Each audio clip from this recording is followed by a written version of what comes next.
لوگ بہت اصرار کر رہے تھے کہ جی محرم پہ کچھ بیان ہو جائے۔ محرم میں دو طرح کے موضوعات ہوتے ہیں، ایک تو کربلا کے موضوع کو بیان کیا جاتا ہے، اس پر میں ایک دفعہ بیان چند سال پہلے کر چکا ہوں کہ اس میں معتدل رائے کیا ہے۔ کبھی موقع ملا تو دوبارہ بیان کر دیں گے انشاءاللہ کہ اس سے ہمیں اسباق کیا ملتے ہیں، اس میں صحیح بات کیا ہے، واقعے کا صحیح پہلو کیا ہے۔ اس میں افراط و تفرید بہت ہے، مبالغہ آرائیاں بہت ہیں۔ سیدنا حسین ابن علی رضی اللہ تعالی عنہ کو کربلا میں شہید کیا گیا، یہ بہت بڑا ظلم ہے، اس میں دو رائے نہیں ہو سکتی۔ اور بڑی بات یہ کہ حکومت کی سرپرستی میں یہ کام ہوا ہے، اس لیے یہ بڑا ظلم ہے۔ جو اسلامی حکومت تھی، جو خلافت کی دعوے دار تھی، شاید اسلامی تاریخ میں اس سے بدترین واقعہ ہمیں نہیں ملتا، لیکن یہ ایک واقعہ ہے۔ محرم کا اس سے براہ راست کوئی تعلق نہیں ہے۔ واقعات تو کسی نہ کسی مہینے میں ہوتے ہیں، کسی نہ کسی تاریخ کو ہوتے ہیں، تو ان واقعات سے عبرت حاصل کرنی چاہیے، نہ کہ ان تاریخوں کو پکڑ کے ہم بیٹھ جائیں کہ چونکہ اس تاریخ کو یہ ہوا تھا تو ہم نے یہ کرنا ہے، اس ڈیٹ کو یہ ہوا تھا تو ہم نے یہ کرنا ہے۔ ہمیں کسی قیمت بھی اسلام کا دامن ہاتھ سے نہیں چھوڑنا۔ حضرت حسین رضی اللہ تعالی عنہ جو کربلا میں نکلے تو محرم ہونے کی وجہ سے تھوڑی نکلے تھے، تو سیاسی حالات کو درست کرنے کی نیت سے نکلے۔ وہ محرم ہوتا تو بھی جاتے، سفر ہوتا تو بھی جاتے، ربیع الاول ہوتا تو بھی جاتے، رمضان ہوتا تو بھی جاتے۔ اس کا محرم سے کیا تعلق ہے؟ جس چیز کو آپ نے حق پہ سمجھا اس کے لیے آپ نے خروج کیا، اس کے لیے اپنی گردن کٹا دی، غیرت کی شہادت کو ذلت کی زندگی پر ترجیح دی، پورا خاندان کٹوا دیا، مگر غیرت پر سودا نہیں کیا۔ تو اگر یہ سفر میں آپ کو موقع ملتا تو آپ سفر میں نکلتے، ربیع الاول میں موقع ملتا تو ربیع الاول میں نکلتے، رمضان میں ملتا تو رمضان میں نکلتے۔ ہمیں کیا کرنا ہے؟ چاہے محرم ہو، چاہے سفر ہو، چاہے ربیع الاول ہو، چاہے ربیع الثانی ہو، جمادی الاولیٰ، جمادی الثانیہ، رجب، شعبان، رمضان، ہمیں حکم یہ ہے کہ شریعت نے ہمیں جو حکم دیا ہم اس سے تجاوز نہ کریں۔ تو بین بھائی فرقے بنتے چلے جائیں گے، محرم میں جو کچھ ہو رہا ہے یہ لوگ کریں گے۔ نبی نے فرمایا 73 فرقوں میں امت تقسیم ہوگی۔ میں نے اور آپ نے وہ کام کرنا ہے جو قرآن میں ہے، حدیث میں ہے، اور اس پر کس کا عمل ہے؟ صحابہ کا۔ اور یہ جو چاروں ائمہ ہے نا، انہوں نے انہی کو فالو کیا ہے، صحابہ کو۔ اس لیے امت کہتی ہے چاروں ائمہ کا جس مسئلے پر اتفاق ہو اس سے شذوذ اور خروج اختیار کرنا جائز نہیں ہے، کیونکہ یہ اس کی ظاہری ایک علامت ہے کہ حق اس میں منحصر ہے۔ اتنے بڑے بڑے ائمہ کیسے غلطی ایک سے ہوتی ہے، دو سے ہوتی ہے، چاروں متفق کیسے ہو گئے؟ اور اگر آپ نہیں مانتے، اتنی بات تو مانتے ہو نا، نبی اور صحابہ یہ تو منصوص ہے نا، تو مجھے بتاؤ محرم صحابہ کی زندگی میں آیا تھا کہ نہیں آیا تھا؟ اہل بیت کی زندگی میں آیا تھا نہیں آیا تھا؟ کوئی ایک صحیح روایت ہمیں ملتی ہے کہ اہل بیت نے وہ کچھ کیا جو آج ہم کر رہے ہیں؟ کیا حضرت حسین ابن علی رضی اللہ عنہ سید الشہداء، کیا انہوں نے ماتم کی ترغیب دی ہے، یا ان کے اولادوں نے ماتم کی ترغیب دی ہو؟ غم منانا، غموں میں رونا پیٹنا، ماتم کرنا، اسلام صبر کی تلقین دیتا ہے۔ اہل بیت کا حکم بھی کیا تھا؟ صبر، واویلا کرنا، رونا پیٹنا، چیخنا چلانا، یہ اسلام کا حکم نہیں ہے۔ بعض لوگ استدلال کرتے ہیں کہ فلاں موقع پہ نبی صلی اللہ علیہ وسلم روئے، فلاں موقع پہ فلاں صحابی روئے، غم کے موقع پہ روئے ہیں، غم کا موقع گزرنے کے بعد اس تاریخ آنے پر روئے، ایسا ہمیں تذکرہ بولو نہیں ملتا۔ غم کے موقع پہ رونا تو انسان کی نیچر ہے، فطرت ہے، اس میں بھی چیخنے کی اجازت نہیں ہے، ماتم کی اجازت نہیں ہے۔ این جب صدمہ پہنچے اس وقت آپ کو ماتم کی اجازت نہیں، نبی نے لعنت فرمائی ہے، تو صدمہ گزرنے کے 1 سال بعد اس تاریخ کو آنے پر کہاں سے اجازت ہو گئی؟ میں تشدد کا قائل نہیں ہوں، میرا مقصد یہ نہیں ہے کہ آپ جو لوگ یہ کر رہے ہیں ان کو جا کے چھیڑے، تنگ کریں۔ ہمارا ملک فرقواریت اور لسانی اور فرقوارانہ جھگڑوں کا متحمل نہیں ہے، مار دھاڑ اور نفرت والی تقریریں کرنا نہیں ہے۔ میرا مقصد تو اہل سنت والجماعت کو یہ بتانا ہے کہ آپ ایک فیصلہ کرو، آپ ادھر ہو یا ادھر ہو، آپ کے اصول کچھ اور ہیں، ان کے اصول کچھ اور ہیں، ان کو ان کے اصولوں پہ چلنے دیں۔ جب نبی نے کہہ دیا نا 73 ہوں گے تو 73 ہو کے رہیں گے، آپ فرقواریت ختم نہیں کر سکتے۔ آپ نے سلیکٹ کرنا کہ صحیح کون ہے غلط کون ہے۔ آج لوگ کہتے ہیں فرقواریت ختم ہو جائے، میں نے کہا نہیں ہو سکتی ختم، بھائی نبی نے کہہ دیا 73 فرقے ہوں گے، کیسے ختم ہوگی؟ آپ نے سلیکٹ کرنا ہے، گائیڈ کرنا ہے کہ صحیح کون ہے، اپنے لیے سلیکشن کرنی ہے، ان میں صحیح کون ہے میں وہاں جاؤں گا۔ آپ کے پاس بہت سارے آپشن ہوتے ہیں دنیا میں بھی، تو آپ سارے آپشن ختم کر دیتے ہو۔ کئی رشتہ آیا آپ کے لیے، بہت ساری لڑکیاں ہیں، آپ نے کہا یہ ٹھیک ہے باقیوں کو بم سے اڑا دو، اور بھائی آپ کو جو سمجھ میں آئے آپ اس سے شادی کر لو، بلکہ اس سے بھی نہیں 3 اور سے کر لو، اور لڑکی کے پاس ایک آپشن ہے. تو بھائی جو سمجھ میں آ رہا ہے اس سے کر لو, باقی وہ دوسرا جو مرضی آپ کے بلا سے آپ اس کو مار دو, کیونکہ وہ غلط آدمی کا رشتہ میرے پاس آیا ہے, بندہ ٹھیک نہیں ہے, ابا اس کو مروا دو. ابا کہے گا بیٹا تو اتنے لوگ صحیح بھی ہیں غلط بھی ہیں, تجھے جو صحیح لگ رہا ہے وہ بتا دے, جو غلط ہے وہ اس کو رہنے دے, وہ تیرا کام نہیں ہے. دنیا میں بہت سی غلط بھی ہوتی ہیں, ان کو وہ غلط مل جائے گا. تو فرقے تو رہیں گے, حضرت عیسیٰ علیہ السلام ہی آ کے ان فرقوں کو ختم کریں گے, اور تلوار سے ختم ہوں گے یہ. اور یہ ہمیں اجازت, ہمیں بم پھاڑنے کی, تلوار چلانے کی, گالیاں دینے کی اور ایسے بیان کرنے کی جس سے نفرتیں پھیلیں, ہمیں اس کی اجازت نہیں ہے. ہمارے پاس تو جو بھی آتا ہے ہم اس کو گلے لگاتے ہیں. شیعہ لوگ بھی آتے ہیں, ہم ملتے ہیں, تمیز سے بات کرتے ہیں, اکرام کرتے ہیں, السلام علیکم. مذہب پہ بحث نہیں کرتے ہم, کیوں, ہمیں پتہ ہے کام کا جھگڑا ہوگا, جو سیکھنے آنا چاہے بات کر لیتے ہیں اس سے ہم. تو ہم نفرتوں کے قائل نہیں ہیں, نہ ہم تشدد کے قائل ہیں. ہم تو آپ کو یہ بتا رہے ہیں کہ آپ فیصلہ کرو کہ آپ ہو کس کیٹیگری میں. ہماری حدیث ہمیں یہ بتاتی ہے, ہمارے نبی ہمیں یہ بتاتے ہیں کہ ما انا علیہ واصحابی, جو میرے اور صحابہ کا طریقہ. ہمارے نبی پہ محرم بھی آیا, صحابہ پہ محرم بھی آیا, جو انہوں نے کیا ہم بھی وہی کریں گے. ہمارے نبی کی زندگی میں ربیع الاول آیا, صحابہ کی زندگی میں خلفائے راشدین کی زندگی میں آیا, جو انہوں نے کیا ہم بولو نا وہ کریں گے. انہوں نے کیا کیا, صبر کیا ہے. غم کے موقع پہ کیا کیا ہے, صبر کیا. تو ہم بھی کیا کریں گے, صبر. یا ہمیں اجازت دی ہے قاتل سے قصاص لیں.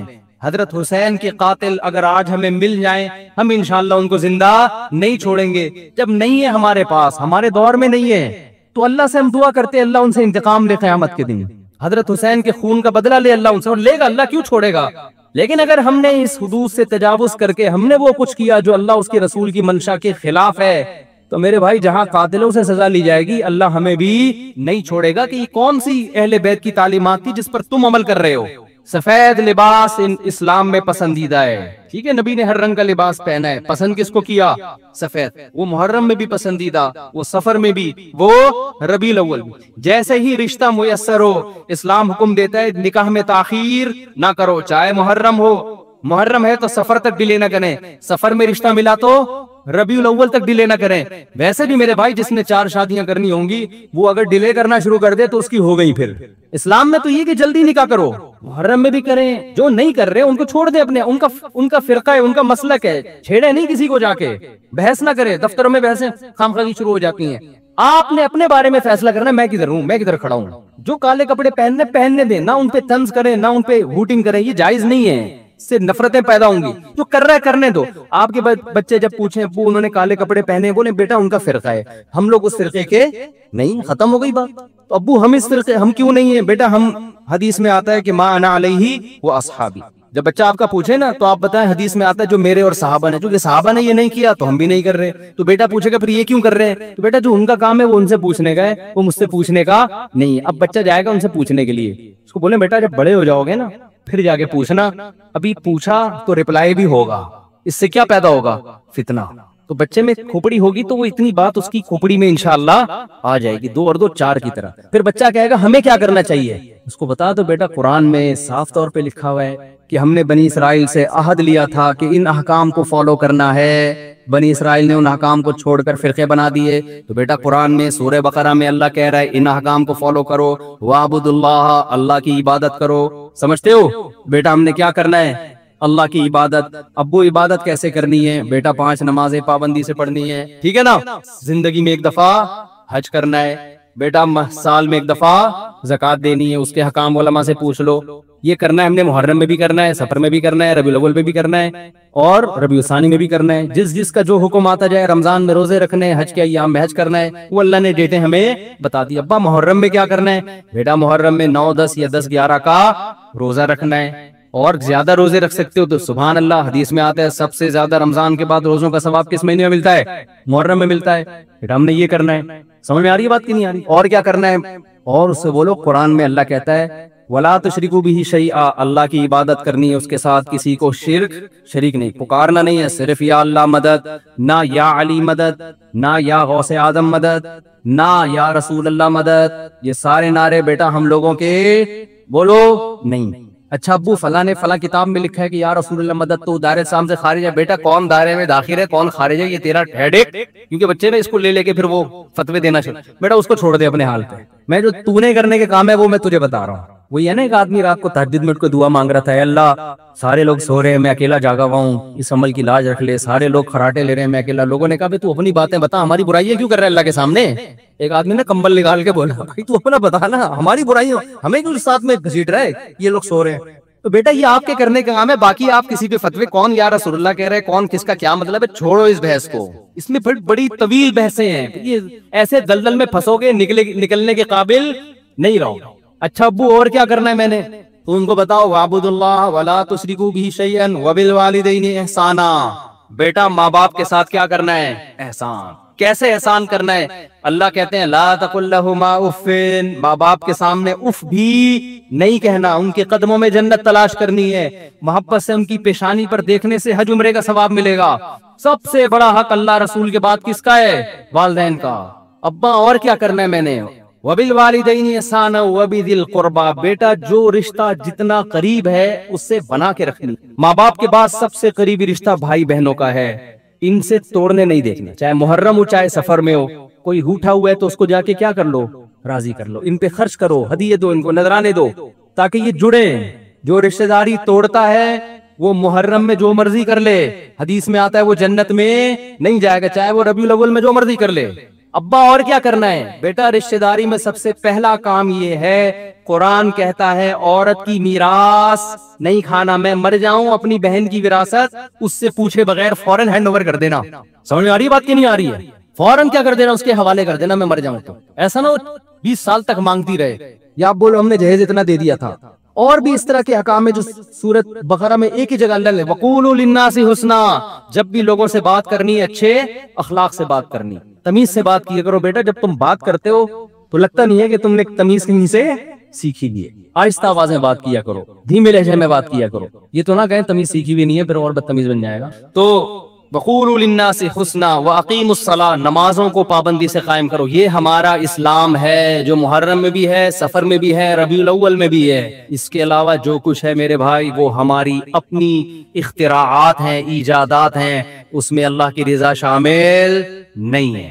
اللہ تعالی ہمیں سمجھنے کی، عمل کی توفیق عطا فرمائے۔ محرم کے حوالے سے ایک بات کر لوں، یہ 10 محرم کا روزہ رسول اللہ صلی اللہ علیہ وسلم نے ارشاد فرمایا کہ عاشورہ کا روزہ مجھے اللہ کی رحمت سے امید ہے کہ 1 سال کے گناہوں کا کفارہ ہے، تو بڑی فضیلت ہے۔ رمضان کے بعد سب سے زیادہ فضیلت عاشورہ کے روزے کی ہے، 10 محرم کا روزہ۔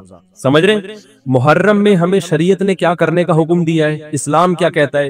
پہلی بات اسلام یہ کہتا ہے کہ محرم میں روزے رکھنا دوسرے مہینوں کی نسبت زیادہ ثواب، رمضان کے بعد تو زیادہ سے زیادہ روزے رکھیں، اور اسپیشلی 10 محرم کا روزہ 1 سال کے گناہوں کا کفارہ، یہ اور زیادہ ثواب ہے۔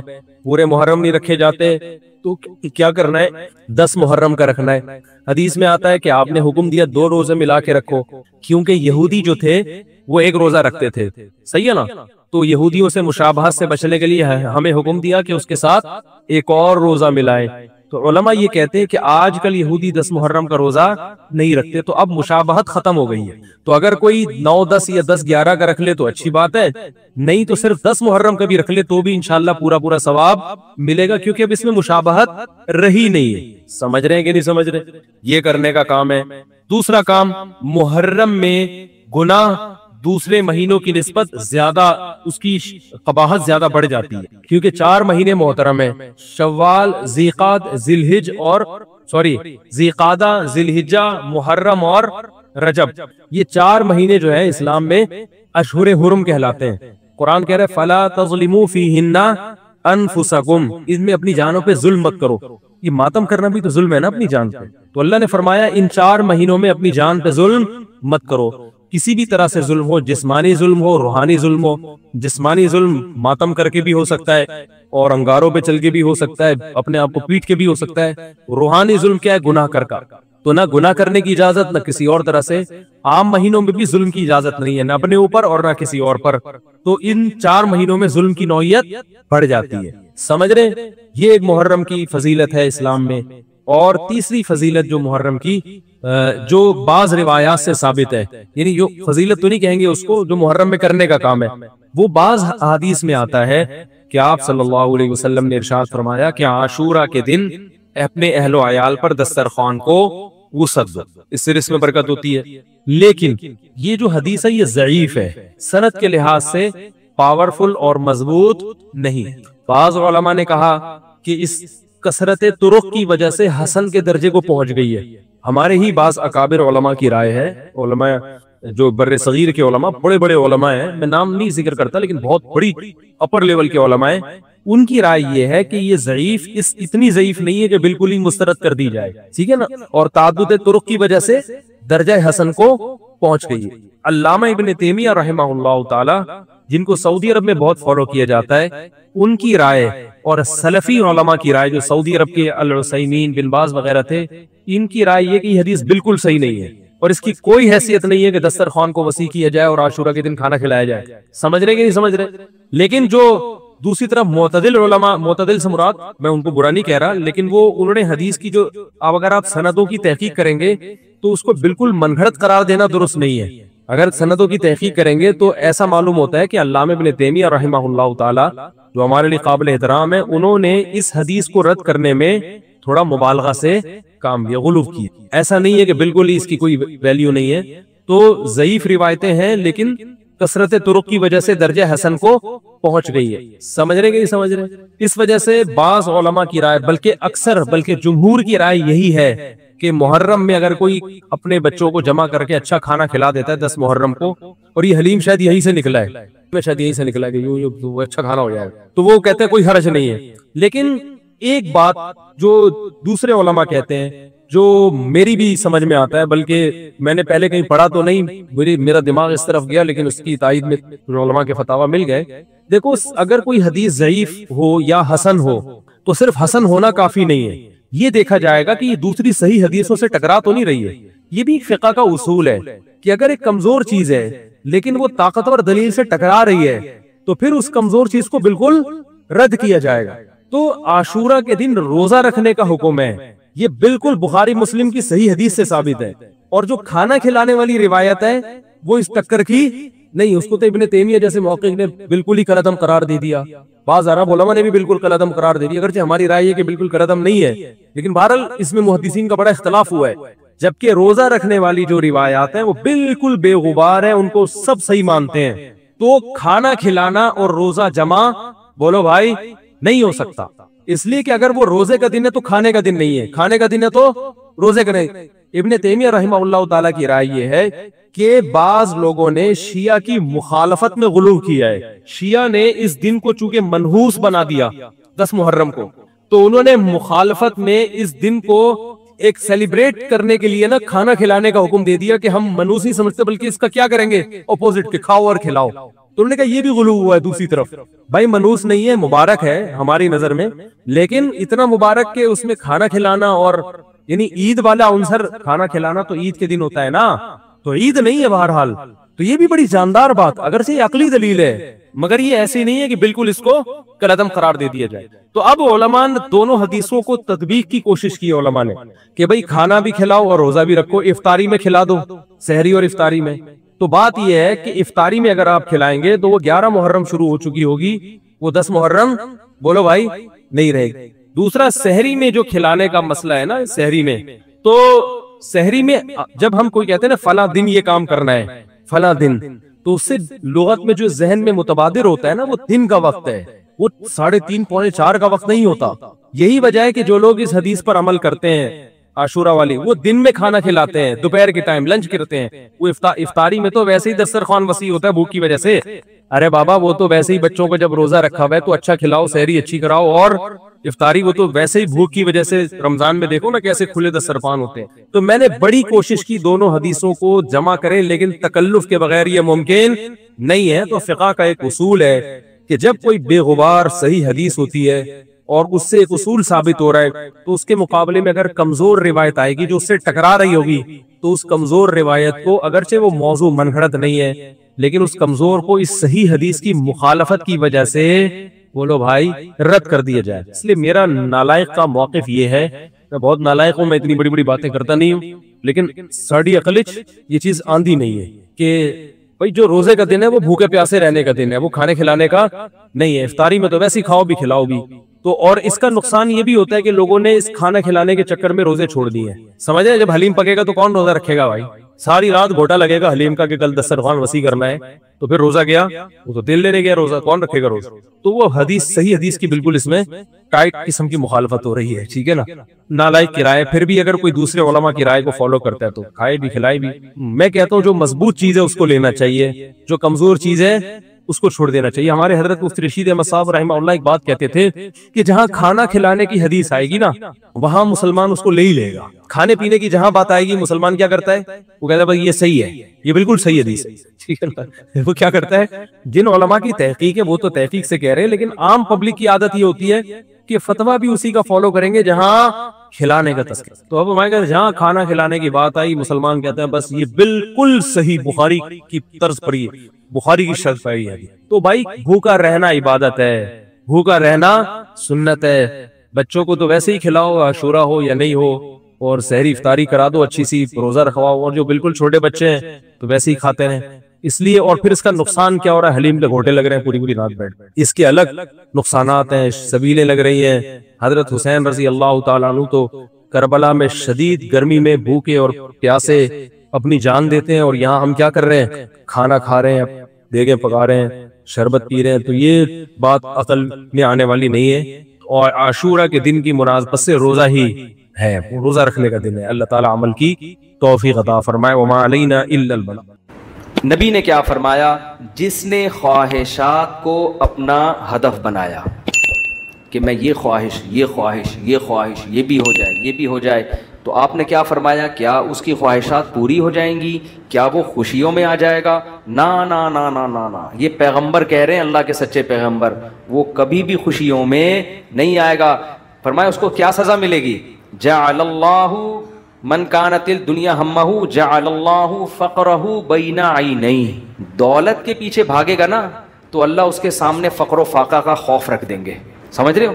دولت کے پیچھے بھاگ رہا ہے, آ رہی ہے, مل بھی رہی ہے, لیکن خوف کیا ہوگا کہ یہ مجھ سے چھن نہ جائے.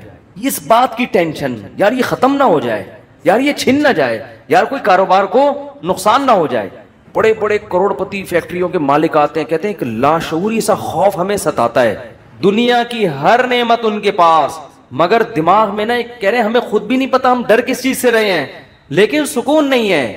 ایک لاشعور میں خوف ہے جو ہمیں مسلسل ستا رہا ہے. یہاں ایک آیت کئی سال پہلے, سفید ٹوپی, پوری پراپر داڑھی, اور جناب سفید کرتا, بڑے ایسے نورانی چہرہ, اور پکے نمازی تھے, بہت بڑے تاجر.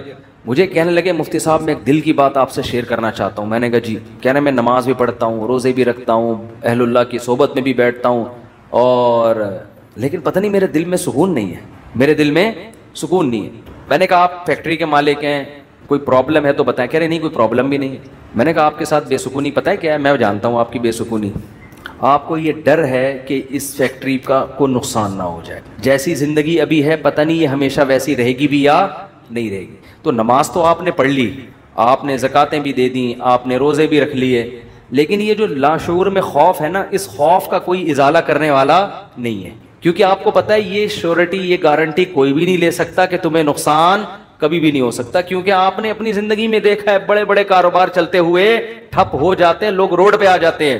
کہہ رہے ہیں بالکل آپ صحیح کہہ رہے ہیں, مجھے یہی خوف ہے. میں نے کہا اس خوف کا یہ علاج نہیں ہے کہ آپ اپنے کاروبار کو ہر طرح سے سیو کر لو. یہ تو وہ تو کرنا تو چاہیے سیو, لیکن یہ علاج نہیں ہے. میں نے کہا اس کا علاج یہ ہے کہ آپ یہ فرض کر لو کہ یہ چھن گیا آپ سے سب کچھ, ابھی برباد ہو گئی, اللہ نہ کرے فیکٹری میں آگ لگ گئی, اب ہوگا کیا؟ کہ نہیں کیا ہوگا؟ میں نے کچھ بھی نہیں ہوگا. صبح 2 پراٹھے آپ پھر بھی کھاؤ گے, رات کو سونے کے لیے چھپڑا آپ کو گندے نالے پہ یا فٹ پاتھ پہ مل جائے گا, کوئی بات نہیں, انجوائے کرنا. دنیا مسافر خانہ ہے, رہنے کی جگہ بولو نہیں. ہماری بیسک ضرورت ہے, جب شدید بھوک لگے, بھوک برداشت نہیں ہوتی ہے, کھانے کو روٹی مل جائے, یہ بیسک ضرورت ہے.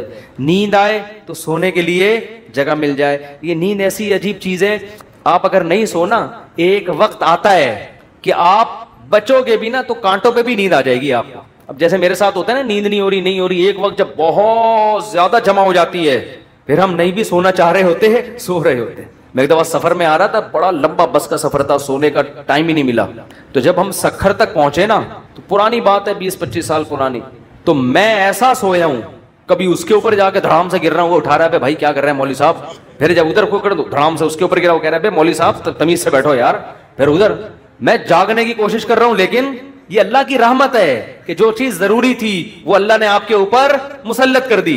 تو میں نے کہا نیند کا بھی کوئی ٹینشن لینے کی ضرورت نہیں ہے، سونے کی کہیں بھی جگہ نہ ہوئی نا آپ کو. اور جب گہری نیند آتی ہے نا انسان پہ مسلط ہوتی ہے، بے شک نرم گدا نہ بھی ہو سونے کا مزہ خاندانی آتا ہے. آدمی کہتا ہے کہیں سر ٹکانے کی، کوئی بندے سے کہتا ہے تو خالی ہاتھ یوں رکھ کے کھڑا ہو جا تھوڑی دیر کے لیے، کہیں سر ٹکانے کی ذرا سی جگہ مل جائے، ایسا مزہ آتا ہے سونے میں.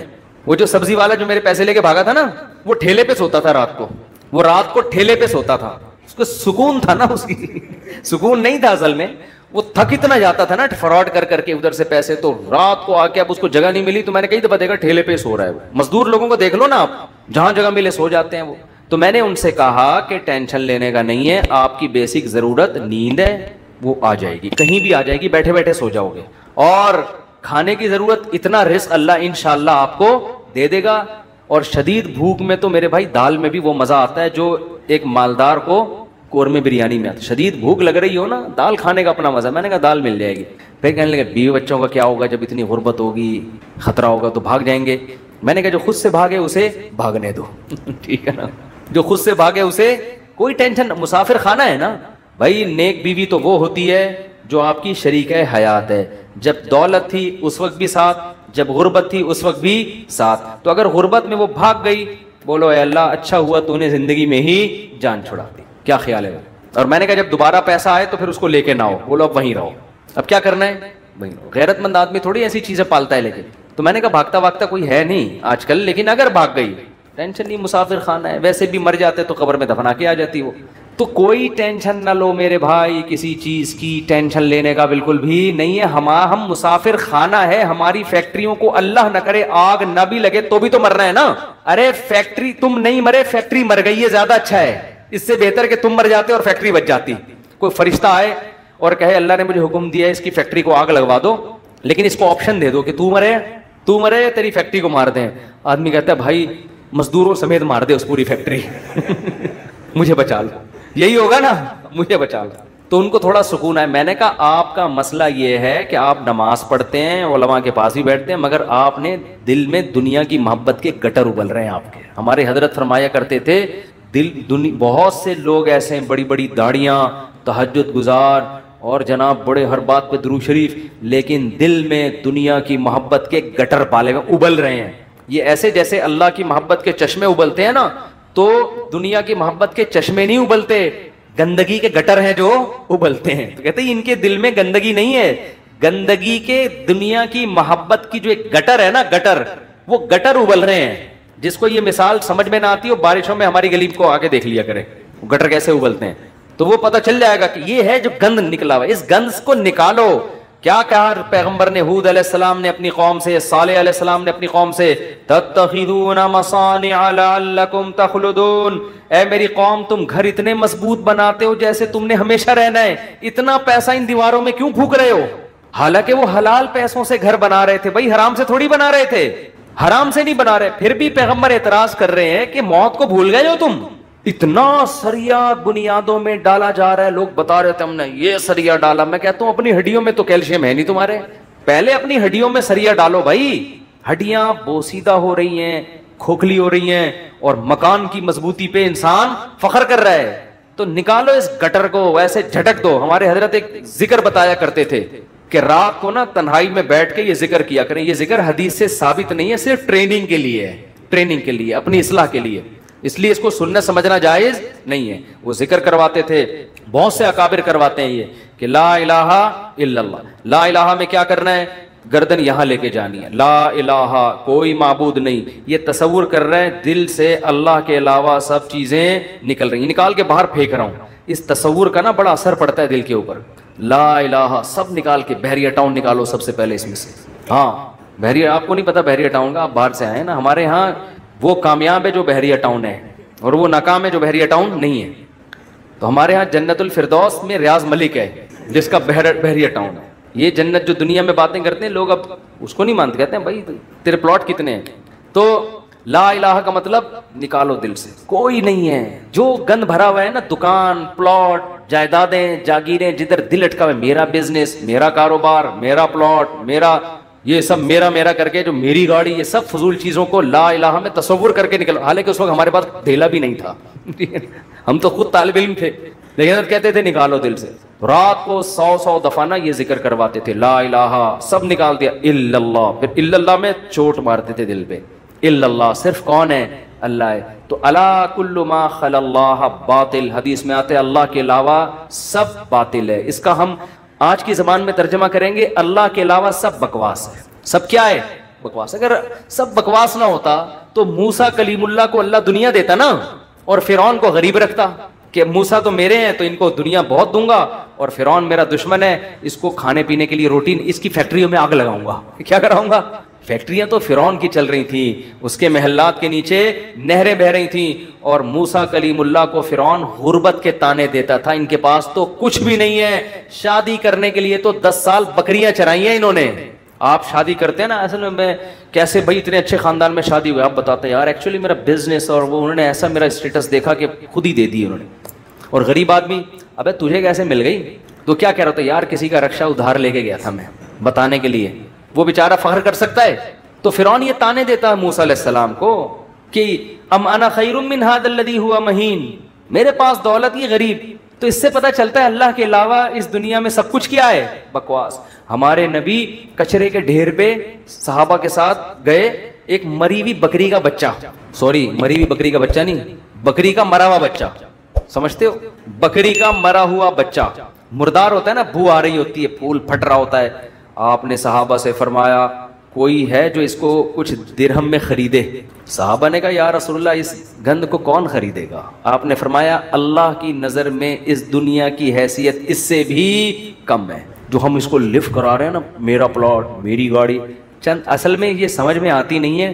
آنکھ بند ہوگی تو سمجھ میں آ جائے گا یار کس چیز پہ میں نے محنت کی. تو دل سے دنیا کی محبت نکالو، اور یہ ذکر تنہائی میں اجتماعی نہ کرے، ایک بدعت نہ بن جائے. ہاں لاؤڈ اسپیکر کھول کھول کے بھی مسجدوں میں ہو رہا ہے، ایک ٹوپی ڈرامے شروع ہو جاتے ہیں. ہر چیز کو نا لوگ انٹرٹینمنٹ کا ذریعہ بنا لیتے ہیں. اب یہ ذکر میں نے بتا دیا تو اب پتہ چلا مسجدوں میں پروگرام چلنے، آئیے ہمارے یہاں 3:05 پہ ذکر ہوگا، پھر ہاں ہو رونا دھونا کرنا کرانا کچھ بھی نہیں ہوتا. تو تنہائی میں بیٹھ کے اگر 100 دفعہ ایسے کر لیں، لا الہ، ہلکی آواز کے ساتھ، لا الہ الا اللہ، لا الہ الا اللہ، لا الہ الا اللہ، آپ کئی دن تک کنٹینیو کریں گے، آپ کے دل کی کیفیت بدلنا شروع. پھر آپ کو لگے گا یار لا الہ کوئی نہیں ہے، سب بکواس ہے. پھر کوئی آپ سے آ کے کہے گا ابے بحریہ ٹاؤن، آپ کہو گے میں تو رات کو 100 دفعہ دل سے یہ بحریہ ٹاؤن نکالا ہے میں نے، تو کس بحریہ ٹاؤن کی بات کر رہا ہے؟ دنیا رکھو ضرور، ایسا نہ ہو کہ پلاٹ ہی بیچ دیں صبح اٹھ کے. 3 پلاٹ تھے بحریہ ٹاؤن میں بچوں کے لیے رکھے ہوئے تھے، لا الہ الا بحریہ ٹاؤن نکال کے صبح کا اٹھا کے دے دو کسی کو بس. تو اتنا کریں جتنا افورڈ کر سکتے ہیں. یہ تو ہمارے نبی نے تو رکھا ہی نہیں نا، لیکن ہمیں حکم ہے، ہم کمزور لوگ ہیں، رکھ لو. اگر اللہ نے وسائل دیے ہیں، دل نہ لگاؤ. دل لگانے کا کیا مطلب ہے؟ فیکٹری اس لڑکے نے رکھی تھی مگر دل میں بھی رکھی ہوئی تھی. تو میں نے کہا دل سے فیکٹری کو کیا کرو؟ نکال دو. جب نکالو گے تو کیا ہوگا؟ دل میں محبت ہے یا نہیں ہے، اس کی علامت ہے چھوٹ جانے پہ نقصان کتنا ہوتا ہے. دیکھو بہت سے لوگ اپنی بیوی سے کہتے ہیں میں تم سے بہت محبت کرتا ہوں، پتہ چلے گا مرنے پہ نقصان کتنا ہو، افسوس کتنا ہو رہا ہے آپ کو. رہتے تو سبھی میاں بیوی اکٹھے ہی ہیں نا، کیا خیال ہے؟ صبح وہ ناشتہ بنا کے دے گی، آپ کھا لو گے، آپ کے بچوں کو سب محبت سے ہنسی خوشی زندگی گزر رہی ہے. اس سے تھوڑی پتہ چلتا ہے کہ آپ کو اس سے محبت بھی ہے یا نہیں ہے. اگر وہ مر جائے، اس کو کینسر ہو جائے، آپ کے دل میں آئے کہ چلو یار، بعض نہ اوپر سے ڈاکٹر صاحب بہت ٹینشن میں ہو، اندر سے یار خود سے جا رہی ہے، جانے تو. جیسے ایک 2 نمبر مولوی صاحب تھے بدعتی، وہ تقریر کرتے تھے چوری حرام چوری حرام چوری حرام. ایک دن ان کے گھر میں کھانا نہیں، تو ان کی بیوی نے کہا کیا کروں بھائی؟ انہوں نے کہا پڑوسیوں کی مرغی چوری کر لو. تو انہوں نے کہا بھائی پڑوسیوں کے آپ تو خود چوری کے خلاف بیان کرتے ہیں. اس نے کہا بھائی ہم شوربے سے لگا کے کھا لیں گے، بوٹیاں چوری کی تو بوٹیاں ہوں گی نا، بوٹیاں نہیں کھائیں گے ہم. اب ان کی بیگم نے سالن پکایا اور دیگچی کو انڈیلنے لگی تاکہ شوربہ آئے، اور بوٹیوں کو چمچ سے پیچھے کرنے لگی. تو یہ کہتے ہیں بھائی جو خود سے آئے آنے دو. چوری تو وہ ہے نا ہم کھا رہے ہیں، ہم تھوڑی کھا رہے ہیں، خود ہی آ رہی. کشش ثقل گریوٹی کی وجہ سے آ رہی ہے یہ زمین. تو بعض لوگ بیوی سے اتنے بیزار ہوتے ہیں، علاج بھی کر رہے ہیں ایک ذمہ داری سمجھ کے، لیکن دل میں یہ ہوتا ہے اگر خود سے مر رہی ہے نا تو اللہ تو سمجھتا تو ہے نا میں کیا کہنا چاہتا ہوں. تو ساتھ رکھنا، اس سے نہیں پتا چلتا کہ آپ کو اس سے محبت ہے یا نہیں ہے. لوگ رہ لیتے ہیں، پیسہ بھی رکھ لیتے ہیں، محبت کا اس سے پتا چلتا ہے چھوٹ جانے پہ غم کتنا ہوتا ہے. گاڑی رکھیں، بنگلہ رکھیں، چھوٹ جانے کے لیے تیار رہیں، چھوٹ گئی تو کوئی مسئلہ نہیں ہے یار. تو میں نے ان صاحب کو کہا کہ یہ فیکٹری میں ابھی سے فرض کر لو آگ لگ گئی ہے اور سب برباد ہو گیا، اب آپ دھوتی بنیان میں گھوم رہے ہو ٹھیک ہے نا، تو کیا ہوگا. اس میں نے کہا وہ ابھی سے فرض کر لو. تو کہنے لگے یار بڑا سکون ملا ہے. تو میں نے کہا یہ سکون آپ کا پھر ختم ہو جائے گا، پھر فیکٹری تو نکالو اس کو دل سے. اور دل سے دنیا نکالنے کا ایک بہت بہترین طریقہ ہے صدقہ کیا کرو. جب روکڑا خرچ کرتا ہے نا دل کھنچتا ہے. ہم جو صدقہ کرتے ہیں نا اس میں ٹینشن نہیں ہوتی ہمیں. اتنا کرو جس سے تھوڑی سی تکلیف ہو کہ کیا کر دیا یار، کیا کر رہا ہوں.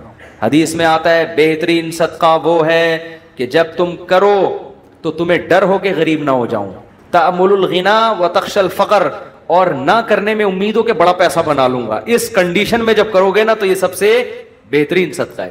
تو صدقہ کیا کرو، دے دیا کرو یار. یہ ہمارے حضرت فرماتے تھے ایک آدمی دکان سے اتنی محبت ہو گئی اس کو، ایک دن اس نے کہا کہ مجھے اتنا دکان میں دل اٹک گیا، ایک دن میں دکان بند کر کے بیٹھ گیا. میں نے کہا بھاڑ میں جائے، اپنی اصلاح کے لیے نا کوئی بات نہیں، نقصان کرو یار اپنا، ہر وقت دکان دکان دکان، ایسی کی تیسی تالا لگا کے گھر بیٹھ گیا کہ جب نارمل کنڈیشن میں ہوں گا پھر آؤں گا.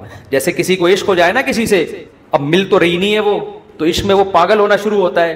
تو بیوقوف لوگ کیا کرتے ہیں، ہر وقت اس کی یاد دماغ میں، ہر وقت اس کو دیکھ رہے ہیں، اس کی تصویریں دیکھ رہے ہیں، پرانے میسج پڑھ رہے ہیں، سوچ رہے ہیں.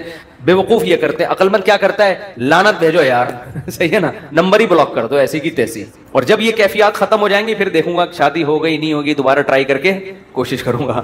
پاکستانی چھوڑتا تو ہے نہیں، کہتے پھر ایک سال بعد دوبارہ ٹرائی کریں گے ہم. تو عقل مندی کا تقاضا ہے. تو جلدی سے بس حدیث مکمل کر دوں. نبی نے فرمایا جس نے خواہشات کو ہدف بنا لیا تو اللہ فقر و فاقہ اس کے سامنے لا کے کھڑا کر دیں گے. کروڑ پتی ہوگا مگر آگے فقر و فاقہ اس کو ڈرا رہا ہوگا، بھائی میں حملہ کر دوں گا، میں تجھے کھا جاؤں گا. اس خوف کی وجہ سے لائف کو انجوائے نہیں کرے گا. جعل اللہ فقرہ بین عینیہ وفرق علیہ شملہ. دوسری سزا دنیا میں اس کو یہ ملے گی کہ اس کی فکروں کو بکھیر دیں گے اللہ تعالیٰ. اتنے مسائل ہوں گے کہ میرا یہ صرف ایک پیسہ مسئلہ نہیں ہوگا، یار یہ کام بھی ہو جائے، یار یہ بھی ہو جائے، یار یہ بھی ہو جائے، یار فلاں سے تعلقات بھی ٹھیک ہو جائیں، یا لوگ میری مخالفت کرنے وہ بھی چھوڑ دیں، یار وہ فلانا. یعنی وہ اتنے انڈے بچے ہوں گے کہ سارے انڈوں سے چوزے نکلیں، اس کی یہ خواہش ہوگی. حالانکہ کبھی مرغی کے سارے انڈوں سے چوزے نکلتے ہیں، دو چار تو خراب ہو جاتے ہیں نا. تو فرقہ یہ اور عجیب ٹینشن، سکون نہیں ہوگا. یہ بھی اس کی فکریں اللہ کیا کر دے گا، اس کے سامنے بکھیر دے گا. یہ بالکل ایسے ہے جیسے بہت ساری ٹینشنیں اگر ایک پوٹلے میں ہو نا، انسان کہتا ہے اٹھا کے پوٹلا پھینک دو ختم، اور وہ پوٹلا کھل کے بکھر جائے. ایک ٹینشن وہ ہے، ایک ٹینشن وہ ہے، ایک ٹینشن وہ. اس کو کمبخت کو سمجھ میں ہی نہیں آئے گا ان ٹینشنوں سے میں جان چھڑانا شروع کون سی والی ٹینشن سے کروں، میں کون سی والی ٹینشن کو میں پہلے پھینکوں، پھر اتنی بکھری ہوئی ہوں گی اس میں ڈوبا ہوا ہوگا وہ. اور آگے آپ نے فرمایا اتت ولم یاتہ من الدنیا الا ما قدر له. یہ سارے کام دنیا کے لیے کر رہا تھا نا، وہ دو بکھیڑے پال لیے اس نے، دنیا کے لیے سب کچھ کر رہا تھا، اور اس کی دو سزائیں تو اللہ فوراً دے دے گا، فقر و فاقے کا خوف اور ٹینشنوں کو بکھیر دے گا. یہ دو ٹینشنیں تو چلو ہم کہتے ہیں یار دنیا مل جاتی تو چلو یہ ٹینشنیں بھی قبول ہیں. اللہ کہتے ہیں ملے گی اتنی جتنی مقدر ہے. نبی نے فرمایا ملے گی اتنی نہیں جتنی اس کی چاہت ہے، اتنی جتنی اللہ نے لکھی ہوئی ہے. اگر یہ زیادہ کی کوشش کرے گا تو ہو سکتا ہے دھیلا بھی نہ ملے، اور ہو سکتا ہے ڈبل مل جائے. تو یہ بھی اس کی چاہت پہ نہیں ہے، یہ کس کی چاہت پہ ہے؟ اللہ کی. تو یقینی پھر بھی نہیں ہے وہ. پھر میں چٹکلا سنا دوں نا، یقینی پھر بھی نہیں ہے. ایک آدمی کو بیوی اچھی نہیں لگتی تھی، بیچاری نے ہر طرح سے کوشش کر لی کہ میں اپنے میاں کو اچھی لگوں، اچھی پھر بھی نہیں لگ رہی اس کو. ایک دن وہ بڑی خوبصورت لپسٹک اور خوبصورت زیور اور خوبصورت ساڑی اور بڑا خوبصورت لباس، ہر چیز بڑی وی آئی پی پہن کے آ گئی. ابھی اب بیوی کی تعریف کر رہے ہیں، یار کیا خوبصورت چوڑیاں پہنی ہوئی ہیں. کہہ رہی تھینک یو، آپ کا بہت شکریہ. کیا خوبصورت ساڑی. کہہ رہی وہ لڈو پھوٹ رہے ہیں کہ آج تو میرا میاں بڑا خوش ہے. بہت اچھا ماشاءاللہ ڈریس آپ نے، کیا خوبصورت لپسٹک. ایک چیز کی تعریف کر کہتے ہیں اچھی پھر بھی نہیں لگ رہی. اتنا کچھ اچھا پہنا ہوا ہے مگر تو پھر بھی اچھی نہیں لگ رہی. یہ مطلب ہے اس حدیث کا کہ اتنی ٹینشنیں اٹھانے کے بعد ہو سکتا ہے دنیا ملے پھر بھی نہیں، وہیں کا وہیں کھڑا رہے جہاں سے چلا تھا. اور اس کے مقابلے میں آپ نے فرمایا من کانت الآخرۃ ہمہ، جس نے اس دنیا کو پسے پش ڈال کے کہا میرا ہدف آخرت ہے، یہ دنیا اصل ہدف ہے ہی نہیں، ملے ٹھیک ہے، نہیں ملے ایسی کی تیسی، یہ ایسی کی تیسی یاد رکھ لیں، ملے ٹھیک ہے بحریہ ٹاؤن میں پلاٹ مل گیا ٹھیک ہے، نہیں تو گندے نالے پہ لے لیں گے، مل گیا ٹھیک ہے، نہیں تو ریڈی لگا لیں گے، مل گیا ٹھیک ہے، نہیں تو ویسے ہی بیٹھ جائیں گے، ٹھیک ہے نا، یہ جس کا یہ خوف، اور اصل کیا ہے آخرت، مجھ سے گناہ نہ ہو جائے کوئی، اگر ہو جائے تو جلدی سے توبہ کر کے اللہ کو مناؤں۔ آپ نے فرمایا جس نے آخرت کو ہدف بنا لیا، جنت تو بعد میں ملے گی، کچھ انعامات دنیا میں ملنا شروع ہو جائیں گے۔ پہلا انعام جعل اللہ شملہ جمع لہ من کانت الآخرۃ ہمہ جعل اللہ غناہ فی قلبی، اس کو فقر و فاقہ کا خوف تھا نا، فرمایا اس کے دل میں اللہ غنا، اس کے دل کو مالدار بنا دے گا، اس کو ایسا لگے گا یار جتنی میری ضرورت نہیں ہے اللہ نے رزق کی بالٹیاں میرے اوپر انڈیل دی ہیں، میری ضرورت صبح 2 روٹی کی ہے اور روٹی کے بجائے اللہ پراٹھے کھلا رہا ہے، عجیب بات ہے یا نہیں ہے؟ میری ضرورت تھی صرف چائے پراٹھا مل جائے اور اللہ مجھے انڈے بھی کھلا رہا ہے، نہیں یار یہ سمجھ میں تو رہنے دو، بس یہ آخری ہے، آپ لوگ بھی بہت تھک گئے ہوگے نا، میری ضرورت تھی کہ میں کسی طرح بس روٹی اور پانی مل جائے نوالا حلق میں اتار لوں، کیونکہ مسافر خانہ ہے نا، ارے بس میں سفر کر رہے ہو، ٹرین میں سفر کر رہے ہو، شدید بھوک لگ رہی، آدمی کہتا ہے یار 2 نوالے کہیں اسٹیشن سے خرید کے لے آگے پپو کا گھر آنے والا ہے پشاور میں، چاچو کا گھر آنے والا ہے، تو مزے ہی مزے بکرے رکھے ہوئے وہاں پہ، سفر کی ٹینشن تھوڑی لے گا، پھر کیوں لے گا ٹینشن؟ وہ لوگ کہتے ہیں یہ سیٹ سفر میں تجھے جو ہے نا ٹرین میں بڑی بہترین سیٹ ملی لیکن تیری نہیں ہے، یہ تجھے چھوڑنی پڑے گی، آدمی کا تو کیا مسئلہ ہے یار، میری ہو وسیم بھائی کی ہو، مجھے تو بیٹھنے سے مطلب ہے، تو کہتا ہے گھر میرا ذاتی ہو یا کرائے پر ہو، رہنے سے مطلب ہے، بنایا وسیم بھائی نے کروڑوں روپے کا 20-25 ہزار کرایہ دے کے میں رہ رہا ہوں، لائف کو انجوائے میں کر رہا ہوں، بیوقوف وہ ہے جس نے بنایا۔ سمجھ میں آ رہی ہے کہ نہیں آ رہی؟ یار تمہارے پاس اپنی گاڑی نہیں، تم ٹیکسیوں میں جاتے ہو، کوئی بات نہیں یار، ٹیکسی خریدی اس نے، میں 500 روپے دے کے سفر میں کر رہا ہوں، تو میری ضرورت تو نہیں تھی، لوگوں تو پیدل سفر کیے ہیں اتنے لمبے لمبے، موسیٰ علیہ السلام تو مصر سے مدین پیدل گئے ہیں اور ہم یہاں سے صدر پیدل نہیں جا سکتے، تو ہماری ضرورت تھوڑی ہے، لیکن اللہ نے اتنا احسان کیا، گرین بس بنا دی بھائی، امام مہدی کے آنے سے پہلے کراچی میں گرین بس چل پڑی، سبحان اللہ، جس کراچی میں گٹروں کے ڈھکن نہیں ہیں اس پر اللہ نے اتنا انعام کیا، گرین بس چل رہی ہے۔ اور کچھ لوگ تو ہمارے ایسے ہیں 50 روپے دیکھ کر صبح سے لے کے رات تک ایئر کنڈیشن کے چکر میں بیٹھ گئے، وہ کہ گھر میں گرمی لگ رہی ہے تو 50 روپے دو اور اے سی میں لائف کو کیا کرو، انجوائے کرو، ایسے بھی لوگ ہیں، وہ سنا ہے پھر انہوں نے کوئی قانون چینج کیا، شروع میں ایسا آیا تھا کہ 50 روپے تو بیٹھے رہو کوئی نہیں پوچھے گا، تو لوگ صبح فجر کے بعد جا کے بیٹھ گئے کھانا وانا لے کے، رات کو اتر کے گھر آ گئے، انہوں نے کہا سارا دن آج ٹھنڈک میں ہم نے گزارا ہے، ٹھیک ہے نا۔ تو نبی نے فرمایا جعل اللہ غناہ فی قلبی، اللہ اس کے دل میں غنا، تبھی تو میں نے بعض غریبوں کو بڑی پرسکون لائف میں دیکھا ہے، ایک غریب کے 10-15 بچے تھے، میاں بیوی اور پھر ماں باپ بھی اسی کے ساتھ، اور وہ موسمبیاں بیچتا تھا ٹھیلے پہ، میں نے کہا یار کیسے اس موسمبی میں کھلا لیتے ہو سب کو، کہہ رہے یار اللہ کا دیا بڑا فضل ہے، صبح کھانا بھی پکتا ہے، آٹا بھی، دوپہر کا کھانا بھی، رات کا کھانا بھی، اسی میں کھاتے ہیں، رات کو سوتے ہیں، اللہ کا فضل ہے، کرایہ بھی نکل آتا ہے گھر کا۔ تو میں نے کہا یہ دیکھو ایک وہ فیکٹری والا ہے جو کہہ رہے لاشعور میں کیا ہے، مجھے خوف ہے، خوف کیوں؟ جب آخرت اصل بنا لی تو پھر انسان کو جتنا ملے گا اس سے وہ سمجھتا ہے مجھے میری مسافر کو اتنے کی ضرورت نہیں ہوتی، اے اللہ تو مجھے میری ضرورت سے بہت زیادہ دے رہا ہے، مجھے ضرورت اتنے کی نہیں ہے، سمجھتے ہو؟ بلکہ اگر گاڑی نہیں بھی ہوگی کہے گا اللہ تو نے پاؤں سے معذور لوگ پیدا کیے ہیں، میری دونوں ٹانگیں سلامت ہیں، جو کانپ بھی نہیں رہی ہیں، بعض لوگوں کی ٹانگیں کانپ رہی ہیں نا، تو میری دونوں ٹانگیں سلامت ہیں، یہ بڑی فضیلت کی بات ہے، تو ہر چیز پہ کیا رہے گا وہ خوش۔ ہم اب دیکھو یہ باتیں جب انسان کسی کی زندگی میں دیکھتا ہے نا پھر سمجھ میں آتی ہے، اس لیے کہتے ہیں بزرگوں کی صحبت بہت ضروری ہے۔ ہم نے یہ چیزیں اپنے شیخ میں دیکھی ہیں، انتہائی غربت میں بھی کہتے تھے اللہ نے اتنے انعامات کیے ہیں کہ مجھے شرم آتی ہے کہ اللہ تیرے احسانات کا ہم کچھ بھی تو بدلہ نہیں دیا نا۔ حالانکہ کیا تھا، ہمارے شیخ کے پاس کوئی اپنی پراپرٹی نہیں، کرائے کے گھر پہ ساری زندگی گزاری، اور دل سے کہہ رہے ہوتے تھے اللہ، اور کبھی کوئی پریشانیاں ماضی کے بیان بھی کرتے نا تو وہ کہتے میں صرف آپ کو سبق دینے کے لیے بتا رہا ہوں، ورنہ وہ بیان کرتے ہوئے مجھے شرم اتنی آ رہی ہے کہ اللہ کہے گا 2-4 پریشانیاں میں نے تجھے زندگی میں کیا دی اور تو لوگوں کے سامنے گاتا پھر رہے۔ شرم آتی تھی ان کو۔ ہمارے یہاں زندہ رہنے کا کتنا شوق ہے نا لوگوں کو، بڑی عمر۔ حضرت کہتے ہیں جب میں 63 سال کا ہو گیا تو مجھے تو اب شرم آنے لگی، یار میں ابھی بھی میں زندہ ہوں، کتنے لوگ دنیا سے چلے گئے، اب ایسا نہ ہو کسی بوڑھے کو جا کے آپ کہیں کہ آپ کو شرم آنی چاہیے، یہ تو بھائی بدتمیزی کی بات ہوگی. بوڑھوں کے لیے دعا کریں اللہ ان کو اور زیادہ لمبی عمر دے، کیونکہ جب آپ 63 کے ہوگے آپ کو شرم ورم نہیں آئے گی، آپ کہو گے یار کسی طرح بچ جاؤں میں. اور کوشش بھی کرو ان کو بچانے کی، کیونکہ بعض بیوقوف ہوتے ہیں. ہمارے ایک رشتے دار نے جا کے ہمارے نانا سے بول دیا کہ اتنی لمبی عمر سے اللہ نے پناہ مانگی ہے، وہ 99 سال کے ہو گئے تھے. تو ہم نے کہا بھائی کم بخت، یہ ان کے سامنے کہنے کا تھوڑی ہے اتنی لمبی عمر سے اللہ نے پناہ مانگی ہے. تو جعل اللہ غناہ فی قلبی، اللہ اس کی طبیعت میں کیا پیدا کر دے گا غنا. جب ملے گا لوگوں سے، لوگ کہیں گے اپنا گھر ابھی تک نہیں بنایا. کہہ رہے یار بنایا تو وسیم بھائی نے تھا، رہ کون رہا ہے، میں ایسا انجوائے کر رہا ہوں. نل کے توڑو، دیواروں کو نیلا پیلا کرو. کرایہ دار جو واٹ لگاتے ہیں، بچوں نے وائٹ بورڈ بنایا ہوتا دیواروں کو، کیلیں ٹھوکو اس میں ایسی کی تیسی کر کے، جب زیادہ غصہ آئے وہ نکال دے تو نکل کے دوسرا لے لو. کرائے پہ تو ہر جگہ گھر مل جاتے ہیں. تو وہ خوش رہے گا، خوش. اور آپ نے دوسرا انعام کیا بتایا؟ جعل اللہ غناہ فی قلبی وجمع له شملا، ساری ٹینشنیں اللہ جمع کر کے ایک پوٹلے میں بند کر دیں گے. اس کو بتا دیں گے تیری یہ 2-4 ٹینشنیں، اس سے زیادہ دنیا کے غم بھی اس کے 2-4 ہی ہوں گے، اس سے زیادہ نہیں ہوں گے. ایک کمارے کو غم ہوگا جو میرا بیان سنتا ہے میری شادی ہو جائے، بس ٹوٹل غم، ٹوٹل پوٹلے میں یہ 2-4 ہی غم ہیں اس کے. دنیا دار آدمی کے غم ایک تو بہت بڑا پوٹلا ہے اور وہ بھی کیا ہے، بکھرا ہوا ہے. اور اس کے 2-4 اگر ہوں گی بھی تو وہ ایک پوٹلے میں جمع لہو، اللہ اس کو کیا کر دے گا، جمع. یار بس ابا بیمار ہیں اور کوئی خواہش نہیں ہے، ابا ٹھیک ہو جائیں. خواہشات کیا ہو جاتی ہیں، محدود. زیادہ لمبی چوڑی خواہشات ہیں ہی نہیں دنیا میں، مسافر خانہ ہے بھائی. وجمع له شملا، اور آپ نے فرمایا وآتته الدنیا وہی راغما. پہلے والے کی حالت کیا تھی، سب کچھ کر لیا، اچھی پھر بھی نہیں لگ رہی.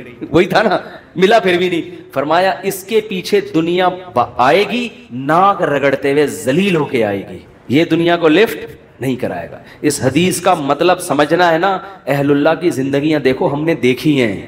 ایسے رزق کے دروازے کھلتے تھے ان کو. ہمارے حضرت کے پاس جب نوٹوں کی گڈیاں آتی تھی نا، جب رزق کے دروازے کھلے، حضرت سے گنا نہیں جاتا تھا، کیونکہ حضرت کا ٹائم بڑا قیمتی تھا. گنتے تھے یار یہ کیا مسئلہ ہے یار. کئی دفعہ نا 2-2 3-3 نوٹ گن لیتے تھے، پھر کہتے تھے بس وہ دے دینا جتنے بھی ہیں. اور آپ کے پاس آئے بیٹھ کے یوں کر کے نا 6-6 دفعہ تھوک لگا کے یار یہ پھر لائٹ میں دیکھ رہا ہے. ہمارے محلے میں ایک بندہ رہتا تھا، کوئی اس کو جانتا نہیں ہے، بہت پرانی بات ہے اس لیے غیبت نہیں آئی. وہ اتنا کنجوس دکاندار تھا، اس کا نام بنیا رکھا ہوا تھا لڑکوں نے. اس وقت چمنی اٹھنی بھی چلتی تھی. چمنی چارہ نے 1 روپے کا 1/4. ہمیں یاد ہے ہم کوئی چیز خریدنے آتے نا چمنی، تو وہ چارہ نے کو نا یوں کر کے دیکھ رہا ہوتا تھا کہ نقلی تو نہیں ہے. ابے چارہ نے کہاں سے کوئی نقلی چھاپے گا یار. اتنا دیکھ رہا ہوتا تھا یوں کر کے نا اس کو. اس کا نام لڑکوں نے رکھ دیا تھا بنیا. ٹھیک ہے نا. تو ایسا دل میں ہوس، ایسی ہوس، گن رہے ہیں بیٹھ کے بار بار. تو ہم نے دیکھا ہے. تو نبی نے فرمایا آتاتہ الدنیا، دنیا اس کے پاس آئے گی، اور یہ استغنا کے ساتھ. وہی راغما، یہ دنیا کے پیچھے ناک نہیں رگڑے گا، دنیا اس کے پیچھے ناک رگڑے گی، ذلیل ہو کے آئے گی اس کے پاس. اور یہ لفٹ نہیں کرائے گا، محبت نہیں دے گا اس کو. اکرام تو کر لے گا، عزت تو دے دے گا کہ بھئی آ رہی ہے آنے دو.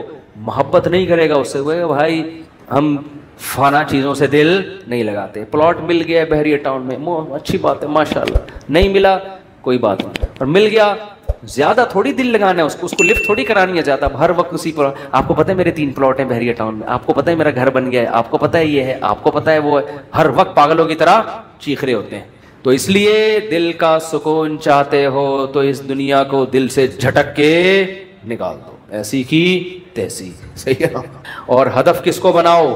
آخرت. اور اس میں یہی ہے گناہوں سے بچو بھائی. اللہ تعالی ہم سب کو سمجھنے کی، عمل کرنے کی توفیق عطا فرمائے. مجھ سے مسافہ نہ فرمائے، لوگ بہت زیادہ ہو جاتے ہیں. اچھا بھائی، صدقہ فطر کس شخص کو دینا بہتر ہے؟ غریب آدمی کو. اگر کسی شخص کی سیلری کم ہونے کی وجہ سے آج کل کے حساب سے ضرورت پوری نہیں ہوتی، اگر اس کے پاس 70-80 ہزار روپے جمع نہیں ہوئے ہیں، سونا چاندی بھی نہیں ہے، کوئی الگ سے پراپرٹی بھی نہیں ہے، تو اس کو صدقہ فطر دے سکتے ہیں. پبلک لیجنڈ ادارے پر، کمپنی پر حکومت کی طرف سے لازم ہوتے کہ اپنے مالی. بہت لمبا سوال ہے، اتنا لمبا سوال اب میں یہاں پڑھوں گا لوگ ٹینشن میں آ جائیں گے بعد میں. کن وجوہات کی بنا پر عورت اپنے شوہر سے ڈیورس لے سکتی ہے؟ اگر عورت کے لیے اپنے شوہر کے ساتھ رہنا کسی معقول وجہ سے ناممکن ہو گیا ہے. معقول وجہ سے، معقول وجہ یہ نہیں کہ کہیں کوئی اور اچھا لگ رہا ہے یا یہ کہ آمدن کم ہو گئی. معقول کا مطلب یہ ہوتا ہے کہ کوئی اتنے اخلاق شوہر کے خراب ہو گئے ہیں کہ اب گزارا، بعض میاں بات بات پہ فحش گالیاں دینا شروع کر دیتے ہیں. تو اور ایسی وہ عورت خود فیصلہ کرے گی کہ اللہ کی حدود پہ قائم رہنا میرے لیے ممکن نہیں ہے، ڈپریشن میں جا رہی ہے. تو ایسی صورت میں اگر وہ طلاق کا مطالبہ کر لے تو جائز ہے، باقی طلاق ہوگی اس وقت تک نہیں جب تک شوہر دے گا نہیں. یہ کورٹ نہیں کر سکتی یہ کام. کورٹ کی جو کورٹ کی ڈیورس ہے نا، یہ ڈیورس پہ میں کئی بار بیان کر چکا ہوں. آج کل جو عدالتوں میں خلا کی ڈگریاں دی جا رہی ہیں ان میں 90% کالعدم ہے. کچھ کیسز ایسے ہوتے ہیں جن میں وہ ڈگری معتبر ہوتی ہے. تو کورٹ سے جب بھی کوئی خلا کی ڈگری لے گا پہلے اس کو مفتیوں سے پوچھے گا کہ یہ خلا صحیح ہوا ہے کہ نہیں ہوا. اچھا بھائی، اگر کورٹ کی طرف سے بیوی کو طلاق مل گیا تو بیوی شوہر کے نکاح میں نہیں رہتی ہے. اگر شوہر نے کورٹ خلا نامے پہ سائن نہیں کیے تو عورت نے اگر خلا لیا تو پہلے مفتیان کرام سے پوچھے کہ یہ خلا ہوا بھی ہے کہ نہیں ہوا، ورنہ اس کا پرانا نکاح باقی ہوگا. شادی سے پہلے میڈیکل چیک اپ کروانا. اگر بھائی اگر آج کل یہ بڑا رواج ہو رہا ہے شادی سے پہلے لڑکا کا بھی میڈیکل چیک اپ، لڑکی کا بھی میڈیکل چیک اپ، تو نکاح کو خام خام میں اپنے اوپر نہ پابندیاں نہ لگاؤ. اگر پہلے سے خطرہ ہو کسی کے بارے میں، خاندانی مسئلہ چلا آ رہا ہے، پھر تو ٹھیک ہے، لیکن نارمل اس میں اللہ پہ توکل کرنا چاہیے، اللہ پہ اعتماد کرنا چاہیے. تو کوئی اگر فیملی کا کوئی ہسٹری ہے پہلے سے پتہ ہے تو پھر تو ٹھیک ہے، پھر تو احتیاط کریں، ورنہ نارملی یہ کام نہ کریں. بینک کے ملازمین کی تنخواہ سود سے پاک ہوتی ہے. یعنی بینک کے ملازم کی تنخواہ تو سود سے پاک ہوتی ہے، مگر پھر بھی ہوتی اس لیے حرام ہے کہ سودی کام کو لکھنا، اس پہ گواہ بننا، یہ ناجائز ہے. اس ناجائز کام کے بدلے میں تنخواہ دی جا رہی ہے اس کو. مثال کے طور پر آپ نے کہا فلاں کی چیز اٹھا کے لے آؤ، اس کے بدلے میں تمہیں اپنی حق حلال کی آمدن سے 50 روپے دوں گا. تو آپ دے تو حق حلال سے رہے ہو، لیکن جس کام کے بدلے میں دے رہے ہو وہ کام کیا ہے؟ ٹھیک نہیں ہے، تو اس کے لیے وہ حرام ہوگی. تو بینک میں جو سودی بینک میں جو لوگ جاب کرتے ہیں اور سود میں انوالو بھی ہوتے ہیں، ان کی آمدن کو سودی نہیں کہیں گے، حرام کہیں گے. سمجھتے ہو؟ اچھا بھائی، بینک میں کام کرنے والا مسجد یا فلاح اداروں میں چندہ ادا کرے تو اس کو نہیں چاہیے کہ چندہ دے اگر سودی بینک میں. میرے بھائی چوتھی شادی کا کیا مطلب؟ انہوں نے کوئی اپنا پرسنل مسئلہ ہے، یہ کوئی پرسنل ہے بیچارہ، کوئی اس کو کوئی مل نہیں رہی. میں صدقہ اور زکوٰۃ دونوں دیتا ہوں، کیا صدقہ کم کر کے زکوٰۃ بعد میں پڑھوں گا، وہ اتنا لمبا چوڑا خط ہے کیا لکھا ہوا ہے. کیا صدقہ کم کر کے زکوٰۃ دے دیا کروں؟ جی ہاں، زکوٰۃ صدقے میں زکوٰۃ کی نیت کر لیں احتیاطاً، تاکہ کوئی کمی بیشی ہوئی ہو تو وہ پوری ہو جائے. فطرہ دوبارہ دینا ہے، پہلے کشمش سے کم دیا تھا، کشمش سے دیا تھا، اب کسی اور چیز سے دے دوں، سبحان اللہ، 6 دفعہ دے دیں آپ. ایک دفعہ دینا فرض ہے، باقی دیتے چلے جائیں. ہر مہینے میں صدقہ نکالتا ہوں، کیا یہ صدقہ ان مدرسے کے محتمم کو بھی دے سکتا ہوں جن سے مجھے دنیاوی فائدہ بھی ہو؟ بھئی ایسی جگہ جائیں جہاں دنیاوی مفاد نہ ہو، تاکہ ثواب بالکل خالص رہے. مدارس کو دیا کریں زکوٰۃ، جو صحیح مدرسے ہیں. میری 5 بیٹی اور 1 بیٹا ہے، دعا کریں اللہ ان کے نصیب اچھے رہے اور صحت میں. دل سے دعا ہے جی. میری 2 ماں کا، بھائی ہمارے یہ بھانجے ہیں نا، ان کے چچا انور صاحب، چچا نہیں ان کے ابو کے چچا انور صاحب ماڑی پور میں ہماری بھی بڑی دوستی تھی، ان کا بھی انتقال ہو گیا، ان کے لیے بھی خصوصی دعا کریں اللہ مغفرت فرمائے.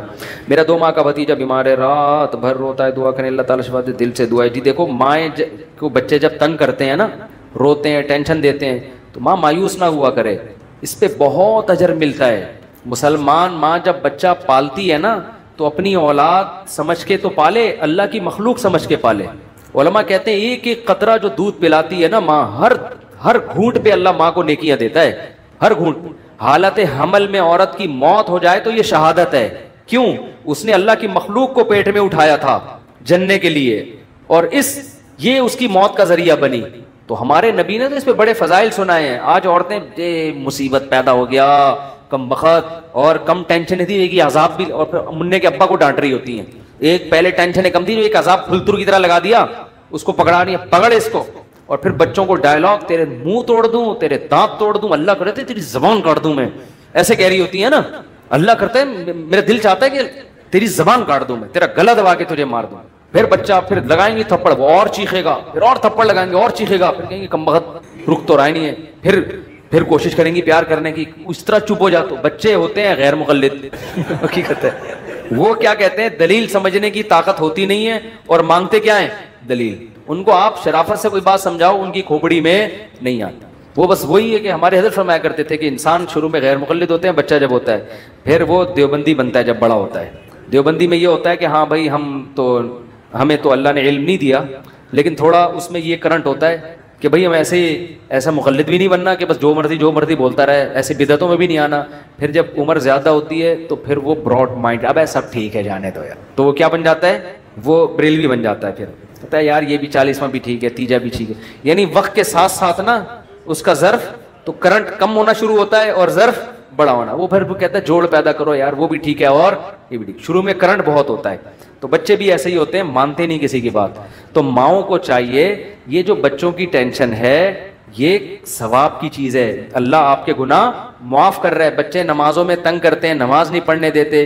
مجھے یاد ہے ہماری چھوٹی بچی, ہم نے افطاری کا دسترخوان لگایا, میرے گھر والوں نے پورا دسترخوان بچھا کے شربت مربت لا کے پورا تمیز سے, بچی اس میں فروٹ چاٹ میں بیٹھ گئی.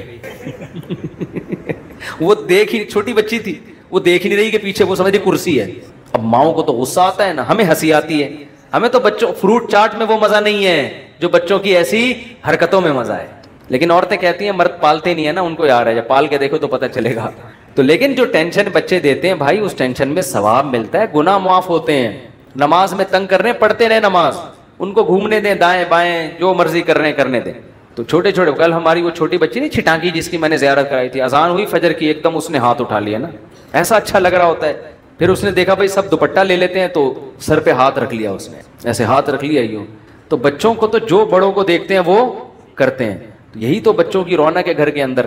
تو عورتوں کو چاہیے ان بچوں کو ثواب سمجھ کے پالا کریں. اس پہ حضرت مریم نے حضرت عیسیٰ کو پالا تھا نا, کیسا اللہ نے ان کا قرآن میں تذکرہ کیا. اگر وہ کہتی ہیں اللہ نہیں مجھے نہیں چاہیے اولاد, تو نے بغیر شوہر کے بھی دے دی پھر بھی نہیں چاہیے مجھے. ایکچولی جیسے آج کل عورتیں کر رہی ہوتی ہیں, اصل میں یہ بچے اور یہ ہسبینڈ یہ پرانے, ایکچولی ایجوکیشن پہلے کمپلیٹ ہو جائے, پھر ہم نے کنٹری کے لیے پھر یہ کرنا ہے, پھر ہم نے یہ کرنا ہے, پھر میں ایجوکیشن کے لیے یورپ جاؤں گی, پھر میں امریکہ جاؤں گی, پھر میں وہاں یہ کروں گی, پھر وہاں کروں گی, سب کچھ کر لیا.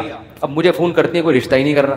میں کہتا ہوں بھائی جب آپ کی شادی کی عمر تھی تو آپ نے قوم کے لیے قربانیاں دیں, اب قوم آپ سے شادی کی قربانی نہیں دے گی, کیونکہ قوم کو بیوی چاہیے, کسی کی نانی. بولو, مجھے اچھا نہیں لگ رہا یہ جملہ کہنا, لیکن خواتین کو غیرت دلانے کے لیے, میں کسی کا مذاق نہیں اڑا رہا, غیرت دلانے کے لیے.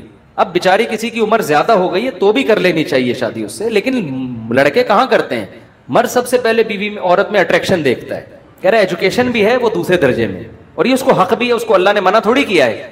وہ کہے گا یار میں ڈاکٹر سے کروں اور وہ اس عمر میں مجھ سے اتنی بڑی ہو, وہ تو میں نے ڈاکٹر کو مارکیٹ میں کم تھوڑی ہے, علاج کرانا ہوگا پڑوس میں چلے جاؤں گے کلینک میں.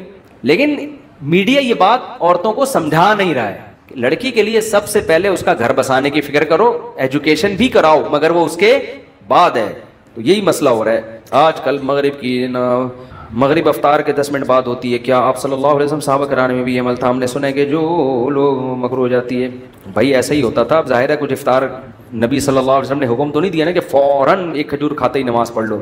سہولت ہے.